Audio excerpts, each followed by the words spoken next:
ನಿಮ್ಮ CN23 news ಚಾನಲ್ಗೆ ಸ್ವಾಗತ ಸುಸ್ವಾಗತ. ನಾನು ನಿಮ್ಮ ನಗರ ನಾಗೇಶ್. ಧರ್ಮಸ್ಥಳದ ಬಗ್ಗೆ ಹಗುರವಾಗಿ ಮಾತನಾಡಬೇಡಿ, ಹೊನ್ನಳ್ಳಿಯಲ್ಲಿ ಭಕ್ತರ ಆಕ್ರೋಶದ ಕಿಡಿನುಡಿ. ಎಲ್ಲರಿಗೂ ನಮಸ್ಕಾರ. ಇವತ್ತು ಇಡೀ ರಾಜ್ಯಾದ್ಯಂತ ಸುದ್ದಿಯಾಗುತ್ತಿರುವ ಶತಮಾನಗಳಿಂದ ಹೆಸರಾಗಿರುವಂತಹ ಧಾರ್ಮಿಕ ಕ್ಷೇತ್ರ, ಪವಿತ್ರ ಕ್ಷೇತ್ರ ಆಗಿರುವ ಧರ್ಮಸ್ಥಳದ ಬಗ್ಗೆ, ಹಾಗಾಗಿ ಧರ್ಮ ಮತ್ತು ಸಂಸ್ಕೃತಿ ಮತ್ತು ನಾಡಿನ ಪರಂಪರೆ ಇತಿಹಾಸ ಉಳಿಬೇಕು ಅನ್ನುವಂಥ ನಿಟ್ಟಿನಲ್ಲಿ ಇವತ್ತು ನಮ್ಮ ಹೊನ್ನಾಳಿಯಲ್ಲಿ ಒಂದು ಪತ್ರಿಕಾಗೋಷ್ಠಿಯನ್ನು ನಾವು ಕರೆದಿದ್ದೀವಿ.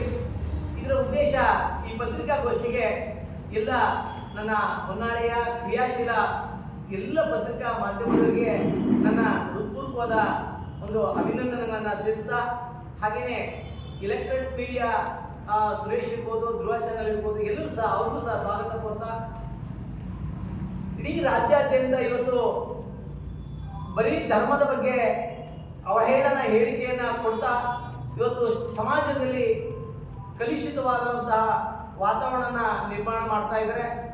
ನಾವು ಇವತ್ತು ಏನು ಸರ್ಕಾರದಲ್ಲಿ SIT ತನಿಖೆ ಆಗಿದೆ, ಆ ತನಿಖೆ ಬಗ್ಗೆ ನಾವು ಸ್ವಾಗತವನ್ನ ಮಾಡ್ತಾ ಇದ್ದೀವಿ.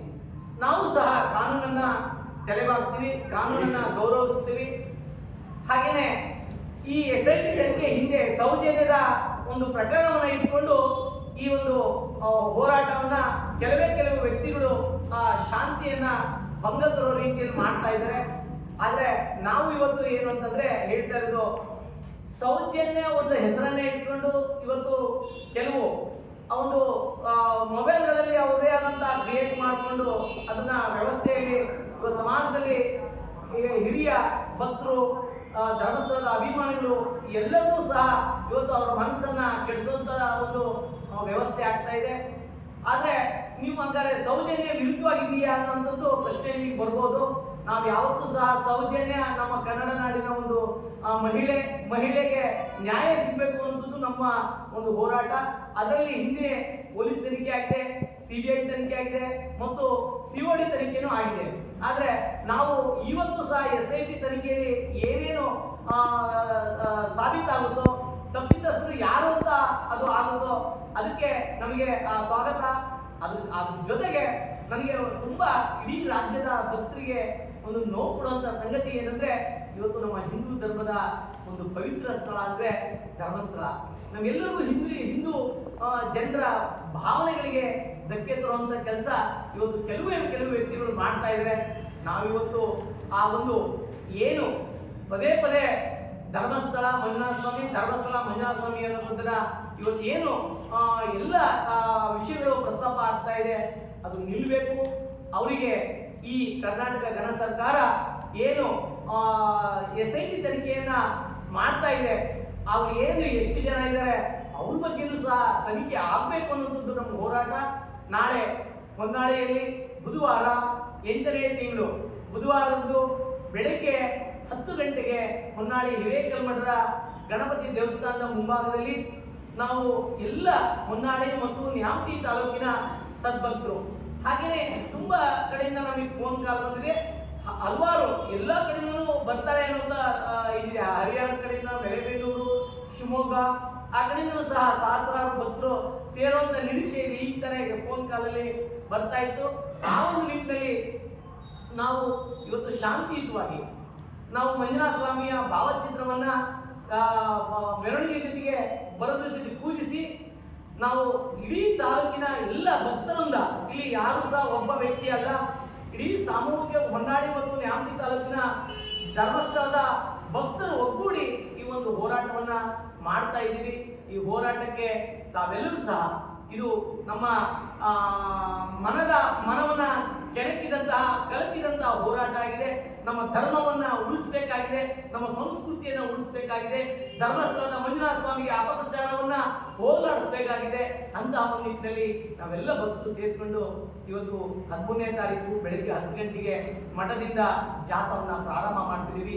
ಮೌನವಾಗಿ ಸಂಗೀತ ಮತ್ತು ಒಳ್ಳೆ ಮಂಜುನಾಥ ಸ್ವಾಮಿಯ ಗೀತೆಗಳನ್ನು ಹಾಕೊಂಡು ಯಾವುದೇ ಕಾನೂನು ವಿರುದ್ಧವಾಗಿ ನಡ್ಕೊಳ್ಳಾರ್ದಂಗೆ ಕಾನೂನನ್ನು ಗೌರವಿಸ್ತಾ ನಾವು ಸಹಸ್ರಾರು ಸಂಖ್ಯೆಯಲ್ಲಿ ಮಹಿಳೆಯರು, ತಾಯಂದಿರು, ಹಿರಿಯರು, ಭಕ್ತರು ಎಲ್ಲರೂ ಒಟ್ಟುಗೂಡಿ ಈ ಜಾಥವನ್ನ ಮಾಡ್ತಾ ಇದ್ದೀವಿ.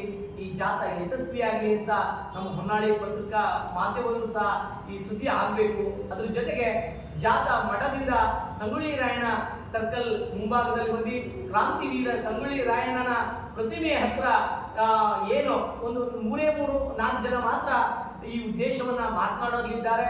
ಹಾಗಾಗಿ ಇದರಲ್ಲಿ ಎಲ್ಲ ಜಾತಿ ಭೇದ ಪಕ್ಷ ಎಲ್ಲವನ್ನು ಹೊರತುಪಡಿಸಿ ಯಾರೆಲ್ಲ ನಮ್ಮ ಧರ್ಮಸ್ಥಳದ ಬಗ್ಗೆ ಮಂಜುನಾಥ ಸ್ವಾಮಿಯ ಭಕ್ತರಿದ್ರೆ ಬರ್ಬೋದು ಅನ್ನೋದನ್ನ ಕೇಳ್ತಾ, ಸಂಗೊಳ್ಳಿ ರಾಯಣ್ಣ ಮತ್ತು ಸ್ಟ್ಯಾಚ್ಯೂ ಅಲ್ಲಿ ತಾಲೂಕಿನ ದಂಡಾಧಿಕಾರಿಗಳಿಗೆ ನಮ್ಮ ಏನು ಈ ನೋವು ನಮ್ಮ ಅಳಿಲನ್ನ ತೋಡ್ಕೊಂಡು ಒಂದು ಮೆಮೊರನ್ನ ಕೊಡೋರಿದ್ದೀವಿ. ಹಾಗಾಗಿ ನಾನು ಎಲ್ಲ ಪತ್ರಿಕಾ ಮೀಡಿಯಾದವರಿಗೆ, ಮಾಧ್ಯಮದವರಿಗೆ ನಾನು ಕೈ ಮುಗಿ ಕೇಳ್ಕೊಳ್ಳೋದೇನೆಂದ್ರೆ, ನಾವು ಯಾವತ್ತೂ ಸಹ ಈ ರೀತಿಯ ಹೋರಾಟಗಳನ್ನ ನಾವು ಮಾಡಿರಲಿಲ್ಲ. ಇವತ್ತು ಈ ಹೋರಾಟ ನಮ್ಮ ಧರ್ಮಸ್ಥಳದ ಮಂಜುನಾಥ ಸ್ವಾಮಿಗೆ ಹಿಂದೂ ಧರ್ಮಕ್ಕೆ ಬಂದಂತ ನೋವಿಗೋಸ್ಕರವಾಗಿ ನಾವೆಲ್ಲ ಭಕ್ತರು ಸೇರ್ಕೊಂಡು ಮಾಡ್ತಾ ಇದ್ವಿ. ಇದು ಯಶಸ್ವಿ ಆಗಲಿ ಅಂತ ಹೇಳ್ತಾ ನಿಮ್ಮ ಈ ಮೂಲಕ ಪತ್ರಿಕಾ ಮಾಧ್ಯಮದವರಿಗೆ ಕೈ ಮುಗಿ ಕೇಳ್ಕೊಳ್ತೀನಿ. ಎಲ್ಲರಿಗೂ ಧನ್ಯವಾದಗಳು. ಈ ಸಭೆಯಲ್ಲಿ ನಮ್ಮ ಆತ್ಮೀಯ ಸ್ನೇಹಿತರಾದಂಥ ಕತ್ತಿ ನಾಗರಾಜ್ ಅವರು, ಹಾಗೆಯೇ ಕತ್ತಿ ರಮೇಶ್ ಅಣ್ಣನವರು, ಸಳಿಮನಿ ಮಂಜುನಾಥ್ ಅವರು, ಹಾಗೆಯೇ ಸಿದ್ದಣ್ಣನವರು ಮತ್ತು ಈಗ ಕುಮಾರಸ್ವಾಮಿ ಇರ್ಬೋದು, ಲಿಂಗರಾಜ್ ಸಾವತ್ ಇರ್ಬೋದು, ನಟರಾಜ್ ಇರ್ಬೋದು ಮತ್ತು ತುಂಬಾ ಜನ ಇಲ್ಲೂ ಸಹ ನಮ್ಮ ಎಲ್ಲ ಪತ್ರಿಕೆಯರು ಸಹ ನಮ್ಮ ಜೊತೆಗೆ ಇದ್ದಾರೆ. ಹಾಗಾಗಿ ಅವರೆಲ್ಲರಿಗೂ ಸಹ ಎಲ್ಲರ ಸಹಕಾರ ಹೀಗೆ ಇರಲಿ, ಯಾರ ವೈಯಕ್ತಿಕ ಅಲ್ಲ ಅನ್ನೋದನ್ನ ಹೇಳ್ತಾ ಎಲ್ಲರಿಗೂ ಸಹ ಹೃತ್ಪೂರ್ವಕವಾಗಿ ಭಕ್ತಿಪೂರ್ವಕವಾಗಿ ಅಭಿನಂದನೆಗಳು. ನಿಮ್ಗೆಲ್ಲರಿಗೂ ಸಹ ಮಂಜುನಾಥ ಸ್ವಾಮಿ ಒಳ್ಳೇದು ಮಾಡಲಿ. ಧನ್ಯವಾದಗಳು.